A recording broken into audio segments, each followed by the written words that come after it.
So the moment a lot of people have been waiting for, GoldenEye 007, the Nintendo 64 classic, has just released for the Nintendo Switch and Xbox One and Xbox Series S and X.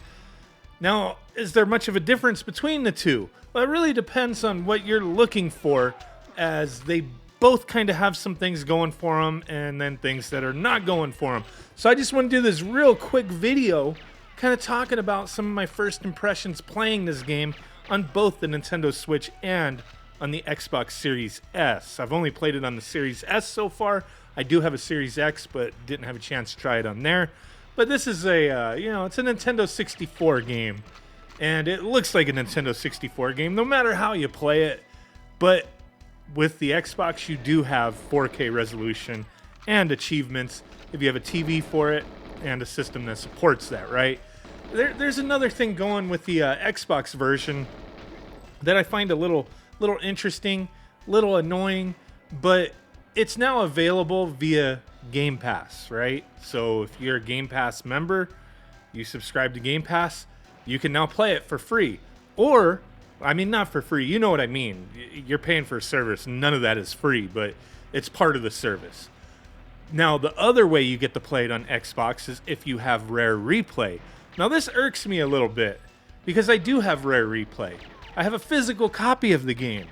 But if you have a physical copy of it, due to whatever licensing deals, agreements, whatever the hell the case may be, you don't get it with the physical copy of Rare Replay. You have to have bought the game digitally, and then you get a copy of it included with your Rare Replay game. I find that a little annoying, kind of bothers me a bit, but you know, it is what it is.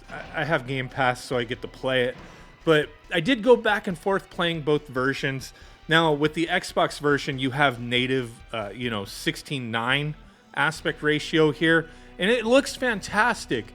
Now, if you play it on the Switch version, it's a Nintendo 64 game. You're gonna have that 4:3 aspect ratio, but within the settings of the game, you do have a few options that you can manipulate. You have cinematic mode and widescreen mode, and then you can change it to 16:9. So it gets a little black bars on the screen when you play it that way, but you do have that 16:9 option within the actual game itself, and it looks okay. Both games, I mean, I'm not sitting here saying, oh man, the Xbox version looks so much better than the Switch version, because that's not really the case here, in my opinion. The game looks great no matter which way you decide to play it. But there you go. You know, the Xbox version, you have those benefits. 4K, native 16:9. And then the other big benefit from playing on the Xbox is you have that support for dual analog sticks, in the sense that you have a whole new Xbox layout to play the game with. It feels a hell of a lot more natural when I played it on the Xbox versus on the Switch. Sure, in the Switch, you can manipulate things within the system for the controls, but if you're just playing it just straight out the box, if you're playing it with a Nintendo 64 Switch Online controller, man, it takes a little bit, for me anyway, to get used to it. As I've always loved this game. Not going to deny that, but it's not one that I've revisited often. I played it a ton when it first came out, and it was amazing back then. It was kind of the gold standard at that time for, first-person shooter with, multiplayer aspect, to it at home anyway, on a console. Not, talking about PC gaming, but a console game. This was the gold standard for it, and then, at that time you kind of, that's just the way you played it, was that control scheme. And to this day, it just feels outdated. It's difficult to play right away, like to get used to. You got to get used to it. Once I got used to it, it was no problem. But man, I wish it played like the Xbox version plays, where the controller just, it feels natural, instead of using different trigger buttons for shooting and aiming and all that stuff. You just got to play it. But yeah, the Xbox layout is way more natural. But the biggest thing here, is going to be the features here. Now, we've talked about a little bit with the aspect ratio and whatnot, which isn't the biggest deal. The controller thing to me is kind of a big deal. But probably the biggest deal for many people is going to be online multiplayer. This is non-existent on the Xbox version. There is no online multiplayer, and we've known that for a little while. Some people may be kind of out of the loop. At first, I didn't know that when they first announced it way back. I thought they were both going to be online. There was like leaks of achievements that showed that this game for the Xbox was going to have online multiplayer. But for whatever reason, however they had to go about it, online multiplayer is exclusive to the Nintendo Switch version.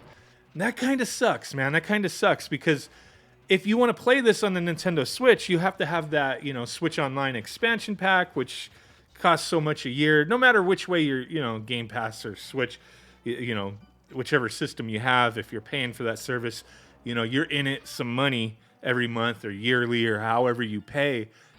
But yeah, that's how you get to play it online on the Switch, and that's the only way you get to play it is by having that expansion pass. They don't offer this game for sale as a single download on either system. That kind of sucks.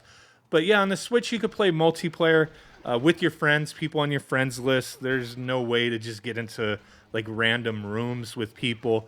You have to have already been friended with somebody in order to play. So obviously, unless you coordinate things, you're not going to have like in-game chat, being able to, talk crap to one another, that kind of thing if you're just playing with people randomly on your friends list. But it's still a lot of fun. I think as I've only played the first few stages on both versions here, I think if I were to revisit the game and play it like story mode from beginning to end, I'm going to do that on the Xbox. But I feel like I'm going to wind up spending more time in the Switch version just because of the Switch Online multiplayer aspect, of this game. Playing it online, I played a couple matches, not too many, just a couple, and it was kind of hit and miss. Like, I think sometimes it seemed like I was playing with people with dial-up. I don't know what the hell is up with that, but, I've got 1 gig internet up and down and solid connection, yet it's constantly giving me these, little messages like, hey, connection's not good. Connection's not good. Audio's out of sync. This, and that. Kind of took away from the experience a little bit, but if you get set up with some people with some good connections and, however that all works with Switch Online, it can be a smooth, match. And I had a lot of fun with that. I just wish I had that Xbox control layout for the Switch version. That would have been cool. But yeah, let me know what you think. Just wanted to throw this video out there real quick, give people the heads up. Hey, this is part of these different, ways to play it. Switch Online expansion pack or Xbox Game Pass, or if you have a digital copy of Rare Replay. I don't know why it couldn't be part of if you had the physical copy. So if you had the physical copy, if I remember correctly, it just downloaded all the games anyway. Like, what the hell? I mean, physical nowadays is pretty much digital anyway, the way it's been going. But there you go. Appreciate you guys. Bye.